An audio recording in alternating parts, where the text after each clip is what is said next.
Guntur police parking చేసిన కార్లలో చోరీలకు పాల్పడుతున్న దొంగను శుక్రవారం అరెస్ట్ చేశారు. ప్రకాశం జిల్లా గిరిజువలకు చెందిన జగ్గం బాజీగా గుర్తించిన నిందితుడి నుంచి 6 లక్షల విలువైన ల్యాప్టాప్, 2 లక్షల నగదు, 11 గ్రాముల బంగారం స్వాధీనం చేసుకున్నట్లు ఎస్పీ సతీష్ కుమార్ వెల్లడించారు. నిందితుడిపై కేసు నమోదు చేసి చర్యలు తీసుకుంటున్నట్లు పోలీసులు తెలిపారు.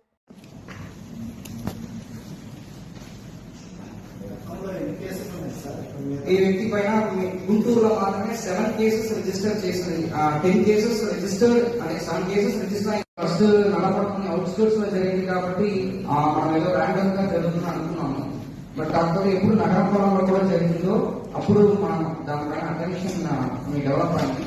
దాని మేరకు అలాగా ఫ్రీక్వెంట్ గా ఇది ఎవరు చేస్తున్నారు అనేది ఒక క్వశ్చన్ మార్క్ లాగా ఉండేది. అంటే సీరియల్ అఫెన్సెస్ కంటిన్యూస్ గా జరిగింది. 2 months అఫెన్సెస్ జరిగింది. సో దాని మేరకు మనం ఈవెన్ సిసిఎస్ ని ఇన్వాల్వ్ చేసాము, ఆల్ పోలీస్ స్టేషన్స్ ని కూడా అలర్ట్ చేసాము. సో దాన్ని బేస్ చేసుకుని నల్లపాడు పోలీస్ స్టేషన్ నుంచి ఈ కేసుని ట్రాక్ చేయడం జరిగింది. So SDPO south, CI Nallapadu, SI Vasu and వాళ్ళ టీమ్ క్రైమ్ టీమ్ ఈ కేసుని డిటెక్ట్ చేశారు. జరిగిన అఫెన్స్ లో